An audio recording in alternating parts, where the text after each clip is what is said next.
Fun update before the episode. We are changing podcast services again. I'm not happy about it, but we have to change because I just can't. The payment plan on the podcast service that we were using is just too much now, so we're going to have to change back to the system we had before. So I think there will only be 10 episodes now left in the stream at all times, so when there's a new one uploaded, it will kick the oldest episode off. However, if you're one of the 13 people that listens and you also want to listen to past episodes, they are all still on YouTube. They're all in a YouTube playlist for the Real Opinions podcast. This change will also happen for our other podcast, Backstory Strips, and again, they will always be on YouTube as well. So if something has changed with the podcast app as well, where you've suddenly gotten through like 5 episodes at once, with this one being a new one, this just explains why. Sorry about that again. And on with the very, very delayed episode. Right, hi and welcome back to Real Opinions. Today we're going to be covering just the Netflix series Stranger Things 2, because it's out, and I mean, it feels like everyone's already talked about it. That you have, if you have like a podcast or a review channel, you have to cover Stranger Things. It's mandated. Yeah. Should we do season 1 real, like, kind of quick? I think in this case, because it's a TV show, I think it is actually necessary to just briefly say, I thought season 1 was great. Yeah. Season 1 was really good.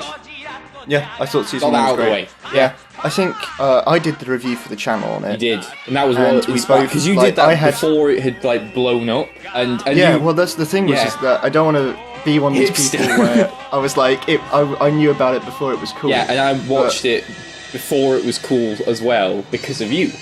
And yeah. Because it was weird, because it's you kind of forget that when it did first come out, it took about a month before it reached peak popularity. Like, it wasn't like they have it with this season where a countdown timer on the app every single time you open it. Like, it was a kind of slow burn to massive popularity. And I feel like they did it like a month or so before Halloween, so it would build up to that. It was around September. It was an August release. It came out at the same time as Suicide Squad, and David Harbour was in both. So it was August actually. It's actually been a year and a couple of months. So in my review, I kind of had, from what I remember, 2 negative points, which was like, and all the positive points I think I'll just reiterate for the second season because they're all basically the same. But the 2 negative points were the fact that I felt like Barb was just forgotten very easily. Again, before it was a meme, a bloody meme. Like that has actually made me hate that review a tiny bit. It's the kind of thing where I feel like now I'm propagating something before it was even a thing. Like, if I come back to it, and the second point was like the visuals, where I feel like it was a bit too sleek. And you talked about how it had the Netflix cinematography, and it would have been nice if it had older. If it had like older style cinematography. Yeah. And then from what I remember talking to you is that you had one negative point that I actually have since agreed with. Mm-hmm. Is this about the Demagoguing? The monster. Yeah. The Demagoguing is I gave it, when I wrote a review, and I think I gave it a 9, and my 1 point was the Demagoguing, which I loved the build up to the Demagoguing, and I liked how it was used initially, and then you see it, and A, it's iffy CGI, and B, it just looks really generic and like, whoa. It's one of those monsters that is in everything now. It was in Star Trek Discovery. The most recent episode of Star Trek Discovery has one of these. A kind of brownie monster with a flower face. And I'm so sick of them. Yeah. And it just felt like they were building up a really cool monster, and then it looked like that. And it was CGI, which did feel counter to the whole retro thing, to have a digital monster running around. It feels like every creature designer for like the last couple years has just read the Guillermo del Toro stuff about horror, because how I seem to remember this quote from him saying about how all of his characters have something wrong with their face, like horrifically wrong with their face, because that's like the part that people connect to, and so that's why they found it terrifying. Like, that's why he did the guy with the eyes in like Pan's Labyrinth and stuff like that, and the fawn. And I felt like, because so many creatures now are just like the flower thing, like it's just the face opening up, or it's something just. I don't know. It's the new trend. I agree with you since because over the last few years, before every monster was the Cloverfield monster, and now every monster is the flower face monster. You can definitely see the trend with that. And I've since, like, I didn't really mind at the time, but when you mentioned it, it did kind of bother me with that season. Not, like, massively, but it was, like you said, it's just kind of, it doesn't build to it. They build it up so much. They build up something and you're like, oh, what's it look like? What's it look like? It looks like a man with his face that opens up. Okay. Yeah. Going into season 2, I would say the creature design, like, I'll start with the negatives and then just go into fanboying. Jack. I'd say that, no, because I always do the positives and then I go into way more, substantially more negative skim stuff. Over the negatives. So I'm trying to do really skim. Okay. I would say that the creature design is it's the exact same and they don't really build on anything. It annoyed me more. From the inside out. Because it's... Inside out, the upside down. It annoyed me more in season 2 because you have the opportunity to do something completely different, and what you did was just smaller. Just do them again, but smaller. It was just more of the same. Yeah. And it was. I was hoping for something new in this entire separate plane of existence they have, and the only monsters look the same but smaller. Or the smoke monster. Yeah, that was another thing. Don't do smoke monsters. Well, the smoke monster feels like a smoke version of. It feels like a smoke version of the Cloverfield monster. Don't do smoke. Like it doesn't. Don't do clouds. Don't do gelatinous blobs. Stop doing those, Hollywood. And I agree that it wasn't like, again, it wasn't. I wouldn't say it took me out of it at any point, but it was just kind of. It felt like a wasted opportunity. It doesn't feel like I know that this is. Because this is going to be kind of a damned if you do, damned if you don't thing. Because some people criticise Stranger Things for just literally copying these older movies and not doing anything new with them. But at the same time, I think that it would be nice if they had a monster that felt like it could come from one of those older movies.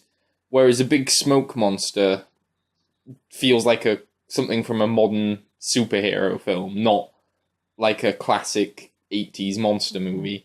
I'd like a proper old school monster, not a big, ambiguous, amorphous mass of smoke. I can kind of see where you're coming from with that. I like monsters. I don't think that it's a problem with the... Yeah. I don't think it's a problem with, like, just the type of monster. I just think it's the lack of variety and the fact that it feels like, with everything else, like, you can say how it's trying to rip from older films and all of that. But with the monster design, it just feels like it's very current and very on trend. Not in a we're bringing something new to the table way. Just in a this is kind of the easier way to go with the monster way. The one way that they divert from the old school 80s stuff is the one way I wish that they wouldn't. Like, don't do a crappy modern monster. Do a cool, old school monster. Don't do the flower face. Don't do the Cloverfield. And my other negative point that I think continues is the cinematography stuff, which I think did continue with this one. And I think Netflix definitely, like, and I was thinking about it, and I think it's just because they're trying to really push the fact that they can, like, if you want to get, like, corporate-y with it, is that they're trying to do all the streaming 4K stuff. And so if someone has a grainy image, they're, like, a moron that's just bought a 4K TV will think that it's not a good image. Whereas a lovely, clean, like, very crisp 4K image, they'll go, oh, it's a great quality. And so I felt like, I just felt like too clean. And I like some of the design, of the shots. Like, I still think whenever Eleven goes into that mind space, it's a really cool thing. Like, and they didn't overuse it. It just feels like it's just a part of the world, and it's nice to kind of return to that in parts of the season. But besides that, I think, again, the visual inventiveness was. It wasn't, it was just kind of a wasted opportunity, I think, in some places. It's frustrating because you get the credits trying to look like in keeping with the retro style. And every time, like, kind of the writing starts to, the writing comes closer and you start to see the frame you're going into through the text. The text starts to show, and for a minute there's like a grainy film crackle on. And then as soon as it becomes a full image, it's gone. It's gone. So they like tease it for a second and then gone. Yeah. And they're very that's a very minor point, and I think that 90% plus people don't care about that in the show, but I feel like that it's just... I don't particularly care. It's not something that's taken me out of it, but I think that it's something that if they went into it, they could have improved the show that much more, and I think I don't know, the feel The of it. one big problem I have with this season is the one big problem that most people have with this season, and it's an episode. So we'll save that for later instead of doing... Because we'll get focused. We will talk about that for like half an hour if we get on it. So we'll leave that for later. The best part is still the characters, and definitely. I'm consistently impressed by how much they managed to develop them. Especially when we watched earlier this year, we didn't really cover it that much, but obviously there was Game of Thrones, and that started to rush a lot of character development. And when it wasn't rushing them, it felt fan servicey or kind of forced. And here, everything just feels so natural, so well developed, so just effortless and just well done.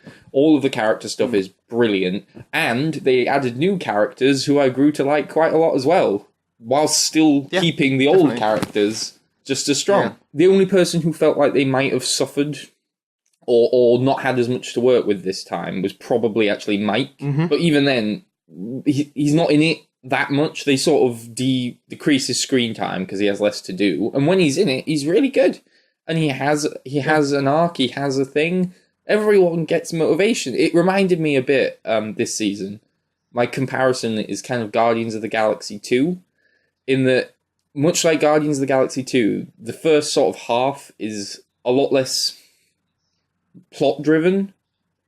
It's a lot of, like, character stuff, and it sort of feels very loose, and, like, there's no clear destination for the first half, and it's only towards the end that things start to really go towards the actual point of the story, like Guardians 2. But that allows them to do a lot of character stuff in the first half that's fun. People get to pair up in interesting ways that you wouldn't have thought of. They, like, explore relationships between characters that you wouldn't expect, like Rocket and Yondu, or in this case, Steve Harrington and Dustin. And it's really well done, and I like that a lot.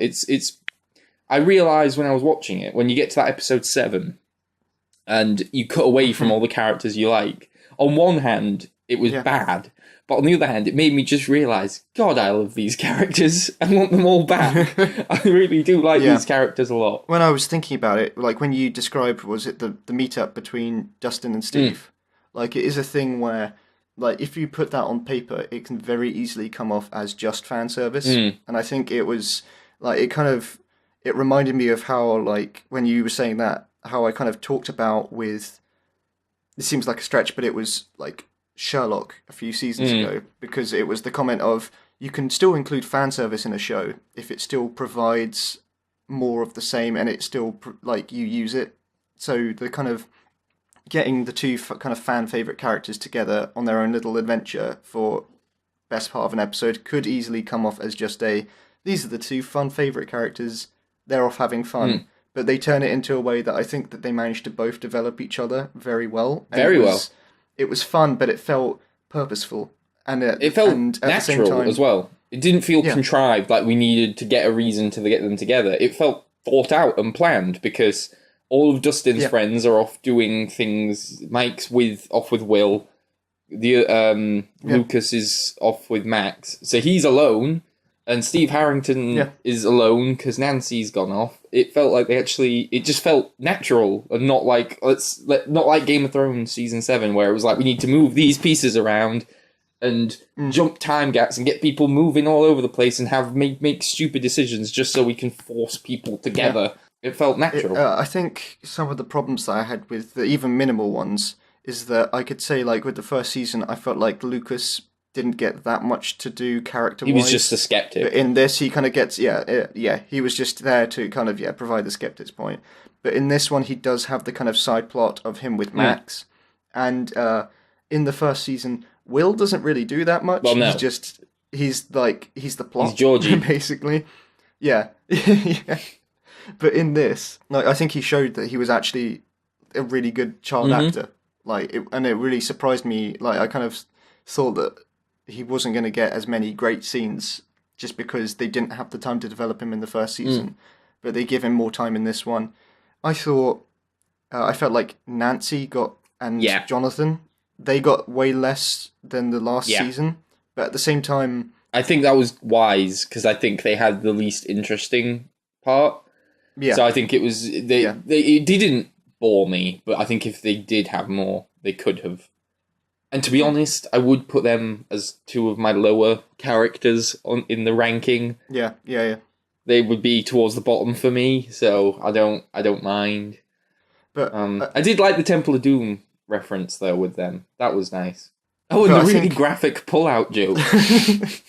Like, I don't think it was really graphic. Like, it surprised me. I don't know, because it's specific. It's not just like sex. It's like a specific reference, and it did make me go like, oh, okay. I don't know, it made me laugh, because I wasn't expecting it. In Thor Ragnarok, there was the bit about the hammer pulling him off as well, and I was like, whoa, okay. Didn't see that coming. I think as well with the first season is that I kind of would have taken like the Lucas not getting that much time or the Barb stuff not getting that much attention. I felt like that was a bigger deal for me then because I kind of felt like it was its own singular thing, the one season. Like I didn't actually want the second season because I thought it worked so well on its own.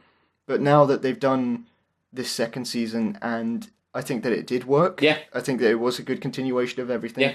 I don't mind the idea of different characters getting more of a spotlight because it's from season to season. Yeah, exactly. That's because that's how it works. Yeah. You know, to go back to Game of Thrones, because it's the only other TV show that I know that well. Like, you can have characters disappear for whole seasons, but it's fine because you know they'll come back. So yeah, it doesn't matter if someone doesn't have an arc. You don't need to purposefully engineer and force one in for the sake of it. No, but at the same time, I wouldn't say that I'd say that every character grows in some way in this season. But some more but than it doesn't feel like, exactly, like the whole, the Nancy and Jonathan thing, they only really grow in the first half of the season, and that's it. And that's fine, because it provides the reasoning for it, and also at the same time, it's good because they have, like, every character actually has something to do. They're not just, like, again, to go back to the Game of Thrones comparison, where it feels like they're just stuck with it because they've made so many characters now. But it feels like loads of those characters are just tagging along to do something. But it doesn't feel like it's at that stage yet with Stranger Things. It feels like every character is doing something. They have their own like purpose, and that's why I think the middle of the season was where it was really great for me. Where I think it was really just the fact that everyone had an engaging storyline. It was when it felt most fun. It was when like the adventure was starting, but it wasn't at its darker stages, and it did feel fun. Like there was one moment that I really loved. It's not like a big deal or anything, but I did feel really excited when I was watching it. I didn't realize quite how like into it I was until then. Is the bit where it's like cutting between the soldiers going down into the like Demagoguing maze and the kids preparing to fight in the junkyard, and it kept intercutting between those two things, and I was like, yay! I was really excited. And I think it was the same. It kind of is the same thing with the first season in that respect. In that it's very good at the build up, and like they're getting characters interacting, you're getting it fun and intercutting between the different stories. That intercutting. That's where they're at their. That's where they're at their best. Because they do a really good thing of ending almost every scene ends on what another show could end as like an episode ending cliffhanger. Every scene has an exciting cliffhanger. You cut to someone else to see the resolvement of their cliffhanger. So you're never like, oh, why'd you cut away? Because each line is interesting. Then when you get to episode 7, they can't do that because they're stuck with one storyline, and you do lose that sense of like, what next? Like that kind of motion and drive. Yeah, definitely. And it really does feel like, I've seen loads of critics call it a speed bump, and that is exactly what it feels like. It just feels like, doof. Definitely. And a whole episode just lumbered with one plot line and the worst plot line as well. Yeah. To go back to the point that you were just making about the kind of the rhythm of everything, I can't remember what the critic is that talks about it, but they kind of coined that as like the meanwhile back at the ranch. Oh yeah. Storytelling, if you've heard that, like, and that, like they've used that for examples for lots of classic adventure films. And I think this is a really great example of how to do it, not just like within a film, but within, like, it can work very well in a TV episodic format. Like you said, it does feel like sometimes with episodes, a scene will end and you think that's the end of the episode, and then it keeps going, and it still feels just as engaging. Like, it's really engaging TV. And people kind of talk about the Netflix thing, and they say, like, people just binge it because it's there. But this is an example. I agree that it's kind of the same with some shows. Yeah. With some of their shows, that's true. But I think with Stranger Things, they've really got a handle on what makes it yeah. engaging to you. Because I am not like a binge watchy person. I can't. It takes me ages to finish a show, and this I can binge watch just because it's consistently good. Like that episode 7 was the first bad episode, the only bad episode they've had, and I think it's not because they tried something new. It's just that I think they didn't try something new. All the qualities. They tried something new for Stranger Things, but they tried one of the oldest, that's what I meant. Like least new things imaginable. It was new, it was new for Stranger Things, but it was not new at all. Yeah. Let's just go back to some of the positives. I still think, I know some people criticize this element of it. I think A, I don't think it's true, and B, I think even if it was true, I don't think I'd care. But I think they do the nostalgia hints and the nostalgic little references really well. I don't think that it ever feels like, remember the 80s? Like, it all feels natural and charming. And even if it did, who cares? Like, period nostalgia stuff is fun.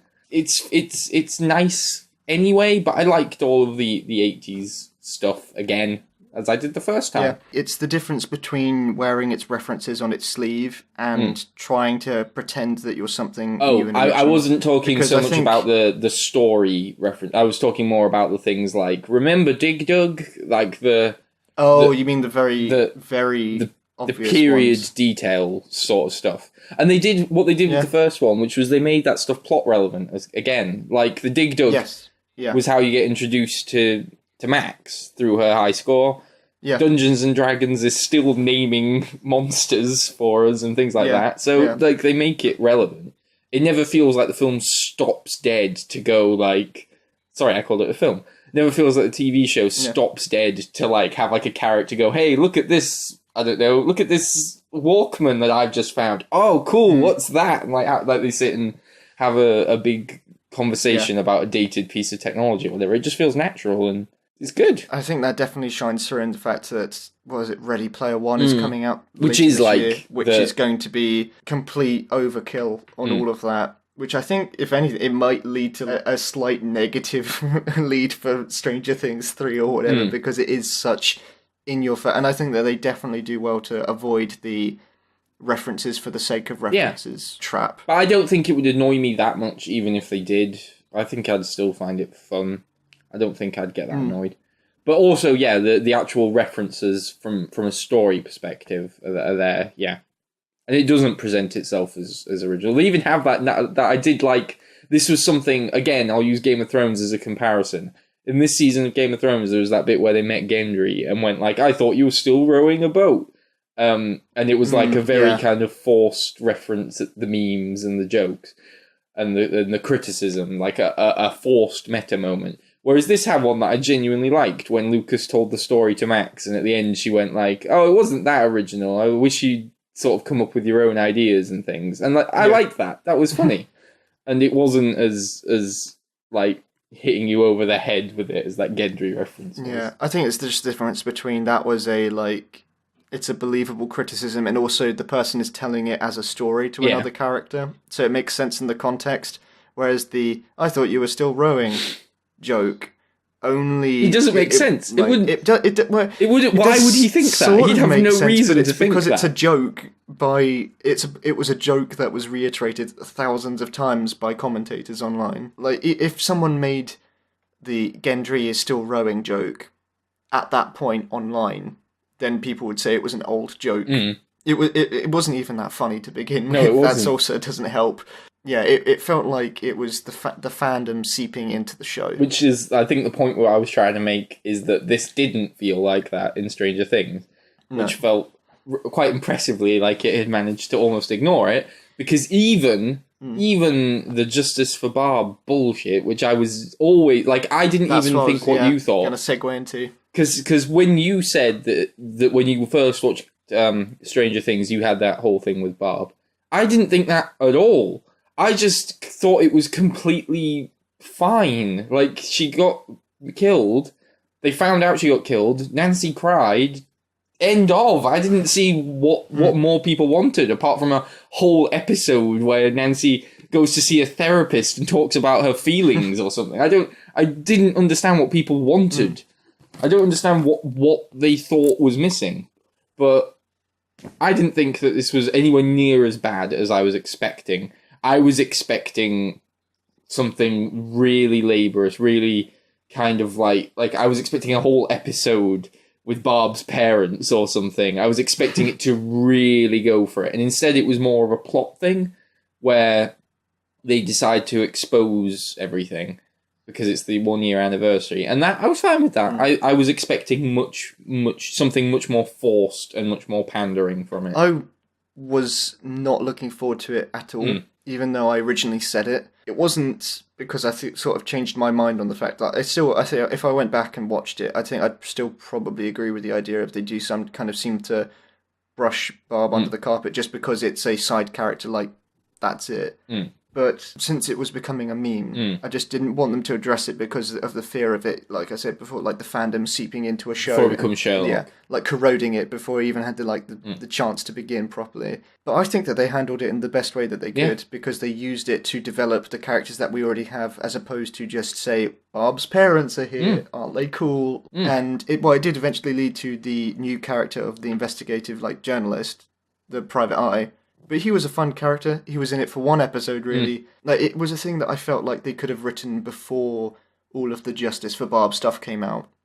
It felt like a logical continuation as opposed to a we've got to write this in addition. I liked all the new characters as well. We kind of touched upon that. Bob was a good character. I liked how they did what they did with the first season that was so good was introducing none of the characters are that original. They are the sort of stock characters from these type of things. Yeah. But then they don't do the stock things with the stock characters. The Steve Harrington being the best example of, like, here's the high school jock, but actually he's quite nice, and you can see why people would think he's cool. And in this season, they did it again with Paul Reiser as the Doctor, who it's like, oh, he's going to be shit. No, he's perfectly nice. He's a good guy. And I thought the same thing at one point about Bob, where he was so nice, so understanding that I thought either A, he's going to turn out to be a coward and leave them at like the lawyer in Jurassic Park. He's going to like run out and get killed. B, he might be bad, which wasn't that likely. Or C, this is what I was honestly expecting, was that maybe he had something to do with it, felt guilty, was still a good guy, but he was hiding something from his past. But no, no, he was just a nice guy again. And I liked that. I liked that they continually avoid, like, it's not like they're actively subverting cliches or doing anything to like nudge or wink with it. They just don't do the most obvious thing, and that's good. I didn't think it until someone brought it up to me, the idea of him maybe being evil, like halfway through I was watching the series. If that person hadn't have told me, I might have just thought he was a good guy all the way through and not thought about it. I didn't think he would be a bad guy, but I thought he might, like I said, be a coward or abandon them. I didn't think he was going to be like full on evil, but I thought it was going to be a thing where he was working for the government agency just to keep eyes on everything. That's what I meant when I said he'd have something to hide. Yeah, like that. It was a moment where you weren't expecting, because as well with the first season, Barb died off screen. I mean, you got the flash of her decaying body, but it was really just a flash on screen. But with this, you end the episode with just like zooming in on his corpse being devoured. Not like full Shaun of the Dead style. It was a bit more PG than that, but it was another stage where it was kind of going, this is taking a step darker than last time. And I liked that they did it with him. So he was good, the new Doctor was good, and I like Max a lot. Max was one of my favourite characters. I like Max quite a lot. And her brother, even her brother, who, again, sort of starts that way, and it's not like they don't do anything to fully subvert him, but they do give him that one scene with his dad. So even someone like him, who could have very easily just gotten away with being just a dick, they gave him something. Yeah, and I didn't want him to be fully good at the end of the season. Because it was just going to be Steve Harrington again. Yeah. Because it was basically just, he's even badder than Steve Harrington was. And then it's going to and I thought, okay, so they're just going to flip it around by the end. But I liked that they just kind of left him half finished, almost, like on the way to being something, which I liked, again, because it didn't feel like it was just a complete rinse and repeat of last season. Although I could say that with the overall plot, I could say that you could make that argument kind of strongly for it's just more of the same. I don't know about that. I know there were aspects that were different from it, but I felt like the overall, I don't know, arcing thing of she's got to close the gate again. Could you actually answer? This isn't part of a discussion or a criticism or any kind of point. This is a genuine question that I have. A genuine question, because I feel like I missed something. When they have Will and they have him like in that room and they've like disguised the room to make it look like it's so that the Shadow King or whatever they bloody call him. What's the Shadow King? Because that was Legion, wasn't it? The Mind Flayer. They so that he doesn't know where he is, and then the phone rings, and they all go like, "Oh no, the phone rings," and they tear it down, and then Steve goes. Steve said exactly what I was thinking, which is, so what? It was just a phone. It could be anywhere. Yeah. And I went, yeah. Are you going to answer him? Or no, is that just it? I know that the phone was ringing throughout the season, but it's still just a phone. I was with Steve when he first said that. It's like, it's just a phone. But then I thought, like, the phone sounds dials are slightly different. Is it? Like, I couldn't tell you what my phone between sounds models like. of phones, yeah. I couldn't. You wouldn't be able to recognise, like, if they played, like, 5 different phone rings, you wouldn't be able to recognise your home phone ring. No. Should I? I? That's weird. Okay. Yeah, I thought, especially if, like, you're a kid and that's, like, a constant thing. No. I would have thought that, okay. Not at all. I don't think I'd recognise it if you told me. I thought it was a bit of a stretch, but I didn't find it completely... So I didn't miss anything then? I didn't miss it? Okay, good. I wouldn't say it's completely unbelievable, though. Like, I would say it's the kind of thing where it's just the familiarity of it. How kind of, like, as a kid, you can tell, which family member is coming up the stairs, because you remember what sounds, like, slightly different for each person coming up the stairs. And to someone, that would sound completely ridiculous, but you just know because you recognise it as a familiar thing. Or you could just pull a face the whole time. That would be really great. That really helps my point. The soundtrack was still really good as well. Because they... yeah, good segue from the phone ringing. They had to the soundtrack. some good new motifs in there. Good new beats. Like that moment I was describing where it was intercutting between the two lines of action. That had a really good theme, and they used it again later when they were taping up the house and all that. I thought that was good. Music was all good, and they used way more licensed music this time, like way more. I think they just had more of a budget. But I thought it worked. There were some like obvious songs in there, but then there were some that I liked. They used one of the songs from Highlander, and that one's used really well. Right. It's when Steve and Dustin are driving along, and then he gets out the back from the trunk. It's a Queen song with a cool guitar, and that one was used really well. So I liked it. It was good. Yeah. Should we move on to the elephant in the room now? Yeah, just as a pre-note to the elephant in the room is that I kind of started off the season and it was in that moment where it was less plot-driven episodes, like you said, more character, it was a bit looser. And I was watching it and I thought, do I not enjoy these characters as much as I thought I did? Because I wasn't enjoying the first two episodes that much. Oh, really? Okay. But after finishing the season... and realising, I do really enjoy these characters, so I thought, what was wrong? And then I realised, I think it was just because I watched the first 2 episodes back-to-back, and it started with that very first scene of the series, which completely put a sour note on everything. And it was one of those, it was one of those things where I genuinely, where like she pulls down the sleeve, and it's got the 8, and I'm like, oh. Okay. I'm glad. I will say I was so glad that it was only contained to 1 episode at the very least. No, I definitely agree with you on that. At least. Because it's not just... Because this is the thing. I know a lot of people will say, like, oh, you just didn't like it because they did something different. It's like, no, it's because they did something shit. They filled it with the most... like, unlikable... I is it just me, or not only were the characters quite unlikable, but were they... the only bad actors that Stranger Things has had? That guy with the mohawk was terrible. The one who kept calling us Shirley Temple. Shirley Temple's gonna get us all killed. Oh God, he was annoying. They were bad. I think the thing is that you kind of touched on it before, but the idea is that with a lot of the Stranger Things cast is that they set them up as very tropey characters, and then they develop them, and then you enjoy them more because they become more than just their tropes.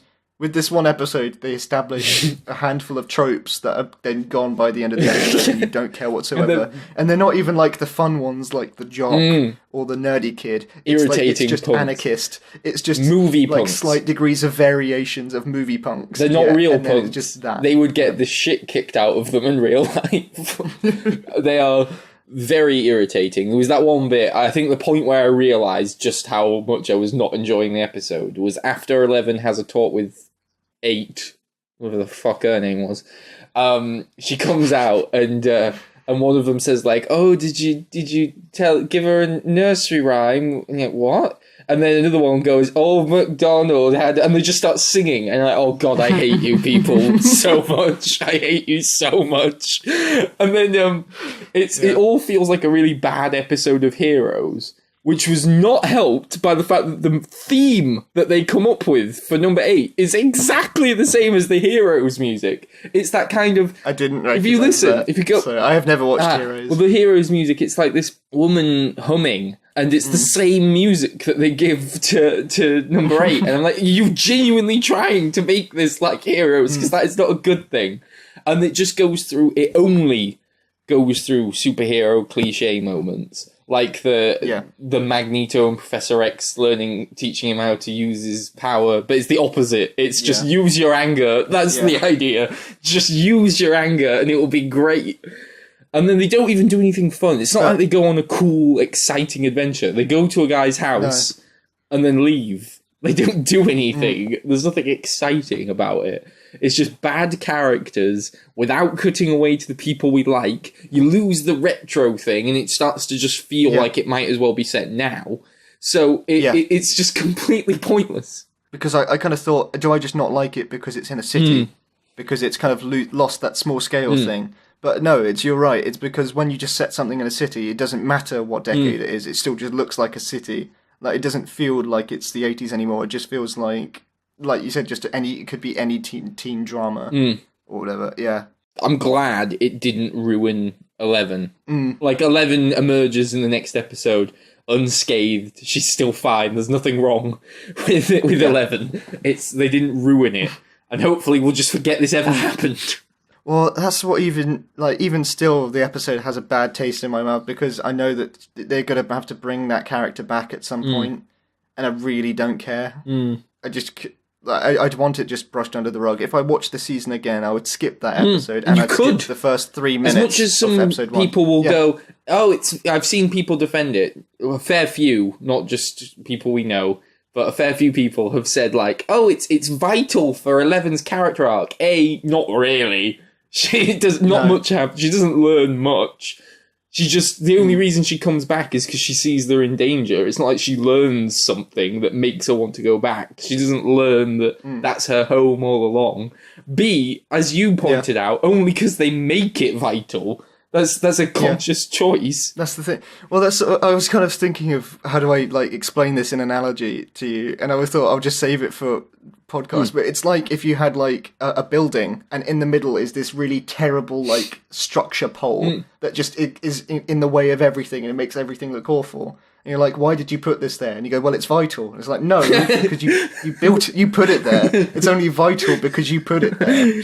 It is only vital because they decided to write that whole thing. Like, they could just write it as she learnt it from her mum or whatever. They could just give another scene towards the mum character or anything like that. Like, learning to use your anger is something that she could have learned from any characters. It doesn't have to be from her sister. And it felt like it was just because it was one of those things as well where it felt like they got the note of, this is season 2, we need to expand the lore of everything. So we'll add another child with powers. And I think it made me feel like 11 was less special. And at the same time, by making the other character really irritating, I was like, do I find 11 a tiny bit irritating now as well? Yeah. Like, just by association. Luckily... also, I really liked 11's hair at the beginning, and they ruined her hair. I didn't like that. On the subject of 11, though, we didn't really talk about it, but Steve and Dustin was a great team-up. And I also thought that Hopper and 11 was a really good relationship that they developed. Hopper's probably either my favourite character or my second favourite character. I think he doesn't get the praise that he deserves because everyone focuses on the kids because it's like one of those kids' adventure films, so everyone focuses on them. But Hopper's a really good character, and David Harbour's a really good actor. And I think that it was, again, it was a natural continuation of him having a father-daughter relationship. It's a natural continuation of his backstory that they sort of did well to develop with season 1. And they didn't have to rely on flashbacks again for this season for it to make sense, like a continuation. It felt natural, it felt fun, and it made sense for both the characters' development. Yeah. All the team-ups are good. All the duos are good. Yeah, but that episode was just, like, I was messaging you throughout it, and it was, I agreed, like, there's a lot of tropes in the normal season, but it's all the fun, it's fun tropes, and again, they slightly do stuff different, or it's just the combination of things are different. This was just, like, as I was messaging you, as I was watching it, because it was the only episode that I went on my phone for, because I wasn't caring, and because I knew where the episode was going to go, like, less than halfway into it, because it is just the typical story of good girl gets in with the bad guys. They don't even use the powers in a fun way. The only part that was remotely fun was her, like, making that one guy think that the bathroom was flooding. But other than that, they use the powers in generic, dull ways as well. Yeah. And it's also the point that, yes, Stranger Things does use a lot of references and things from other shows and films. But they're old things that we don't have anymore. Whereas we have plenty of superhero things. So taking things from them doesn't feel like a charming homage. It just feels like another one. You mentioned right at the very beginning, like, you impressed how they continued to develop the characters. And I would agree with the same. And with this one is that's why I watch another episode, because, like, with all the, like, they got the momentum, as well as I feel like the characters can keep developing. Like, they always can. And it was the first episode where I watched it and I thought, I know where the character's going to get to it at the end of the episode. Like, I definitely know. And it didn't feel like genuine development. It felt like directed development. Like, it felt like she has to do this because, again, it's vital because we put it there. The only other sort of specific thing I want to talk about is the ending. The ending in the prom, which was lovely.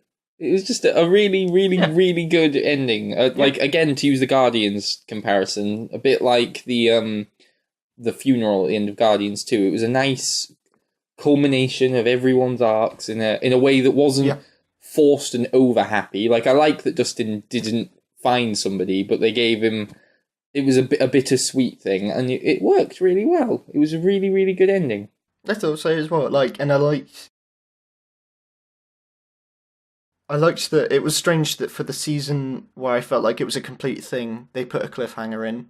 And then for the season where I felt like now I can get into the idea of it being a continuing story, they didn't have any cliffhangers. But I quite liked that. Like, I just thought it was a sweet scene to end on, and I think that they did it. It worked well. Well, and I think that it was a further continuation of, like, these character relationships that have built up in this season specifically. So, like, so the Dustin and Steve, like, relationship pays off. Like, in the fact that they're basically, the hair. Like, they are friends now at the end of it. Yeah, and the hair tips, which actually, I think it makes sense, and I liked the only bar that one episode, which I almost like. It's like as a criticism of the whole season rather than that one episode. My only problem is still, as we said, the Demogorgons and the horror elements don't feel as strong as the rest of it, and I don't know why, because they seem to like doing them. They put a lot of emphasis on them, but I just wish that, like, it would be nice if it was actually scary. I think that would be fun, but the horror elements, the build-up to them is always great. Like, that moment where they're all walking into the tunnel, it was, like, really exciting, and then they kind of just got picked off in the fog. And it feels like the build-up is always really, really exciting, and then just sort of a CGI monster runs out, and they run away. And it never feels like the horror element of it pays off. Luckily, the character elements do. The coming of age stuff does. The comedy often does. But the horror kind of. I think that for season 3, I'd like them to improve that. It's just that I think that there's a lot of room for improvement with that. And I think that the thing is that I could see myself enjoying another season more than these two if they did that really well. Yeah, which I kind of see as like a silver lining to the fact that I don't feel like we've done everything. No. Now. And like for example, the part where the Demodogs were running amok in the facility, That was probably the strongest horror moment, but even then, it was kind of like he hid in a closet. That was like it. Like there wasn't. It didn't feel like they do enough with the Demodogs and the Demogorgons. Yeah. They don't use them as well as they could. And I Yeah. get No, I that definitely they're agree putting with the you. emphasis on the characters, and that's great. I'm not asking them to take away more character moments or take away from the character moments. Yeah. You can have the same ratio of character to horror. Just do the horror bits better. Well, you've got a whole episode of horror moments like, in your budget. If you just take away one episode, that's all I'm saying. That would have been how good. They could have cut that episode out and have a whole episode of the Demodog siege on the facility instead of just like the 15 minutes that they have. They could have done a whole episode of that. That could have been their self-contained bottle episode. That would have been so much better than the bollocks that we got. Okay, so I'll close up. Jack has disappeared, and he is going to record an additional goodbye. So I won't do that because I'm not very good at them. Au revoir. See, I did a different one. I didn't do the same voice. I tried a linguistic reference. Jack again, back on his phone. Yeah, my microphone died at the end of that. If for some reason you weren't listening at the very beginning, the podcast feed has changed now. We've had to change services, so there's going to be a bit of difficulty with the feed now. Only 10 or so episodes will appear on the feed at any time, with the old ones being kicked off whenever a new one appears. But if you ever want to listen to an old episode, they are just all on YouTube, or every single new one gets uploaded to YouTube anyway. So I would just follow through there. Anyway, thank you very much for listening, and subscribe? I don't know.